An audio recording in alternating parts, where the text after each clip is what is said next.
गंजाम जिला भंजनगर थाना अंचलर दुर्गाप्रसाद ठारे मध्यरात्र भारसाम्य हराई ओलटिला एक टूरिस्ट बस। घटनार 6 जनक मृत्यु होइथिबा बेले 30 रु ऊर्ध्व आहत होइछंती। खबर पाई भंजनगर थाना पुलिस और अग्निशम विभाग घटनास्थल में पहुंची एक हाइड्रा मेसिन साहाय्य समस्त उद्धार करने सह आहत चिकित्सा निमंते आंबुलांस जोगे भंजनगर मेडिकल में भर्ती करा जायछि। सूचना प्रकार पश्चिम बंगाल हावड़ा जिला उदयनपुर थाना अंचल 77 जन यात्री को नहीं एक बस पिकनिक निमंते दारिंगबाड़ी आसीथिले। पिकनिक सारी समस्ते दारिंगबाड़ी ठारू कलिंगा घाटी देई फेरुथिबा बेले घाटी तल अंचलर दुर्गाप्रसाद ठारे बस टीर ब्रेक पाइप फाटिजिबा हेतु भारसाम्य हराई बस टी रास्ता कड़े एक विद्युत खुंटरे पिटी होई ओलटी जाइथिला। खबर पाइबा परे भंजनगर पुलिस घटनास्थल समस्त उद्धार करने सह घटनार तदंत करुछि। मृतक मध्य 4 जन महिला रहिछंती। आमे दुकान आगे ठिया होइथिलु। गाड़ीटा पूरा पिकअप आसला साडान नोट पड़ला।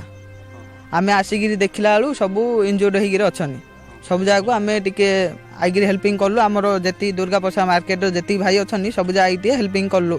हेल्पिंग कला भितर आमर staff police staff forest staff समस्ते आसिले टे हेल्पिंग कले। सब मेडिकल जाइछनी भितर 4 लोक पूरा जाम होकर अच्छी क्रेन आसिले 4 लोक उद्धार कर 4-5 लोक मजे। यहाँ वेस्ट बंगाल गाड़ीटा टूरिस्ट जाइए फेरला बेलू घाटी तले ब्रेक फेल हो जाडाम नोटी जाइए। बर्तमान जो 5टा रेस्क्यू कलु गाड़ी तले पड़ी बर्तमान से महाप्राणा गाड़ी में पठागला पोस्टमार्टम आउ देखुन तो गाड़ी ओल्टिकी पड़ी बर्तमान सुधा से टेकाटेकी रोड कड़े ठिया दुर्घटनाग्रस्त गाड़ी।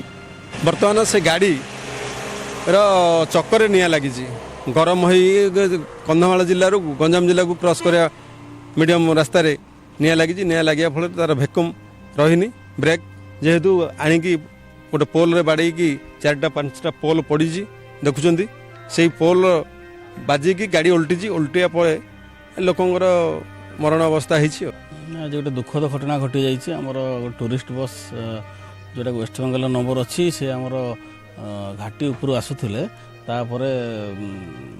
हठात भारसाम्य संभाली न पारिकी घाटी तलरे से गाड़ी उल्टी पड़ा जहाँफल कि around 30 above minor and simple and grievous injury अच्छी एवं जहाँ बर्तमान सुधा आम पाखे जी खबर अच्छी 6 जन ए प्राण हर दुखद घटना और आम रेस्क्यू मिशन चली सरी ना आम कम लगिचु आहरी बहुत टाइम लगे भंजनगर मेडिकल को ट्रिटमेंट पठाई।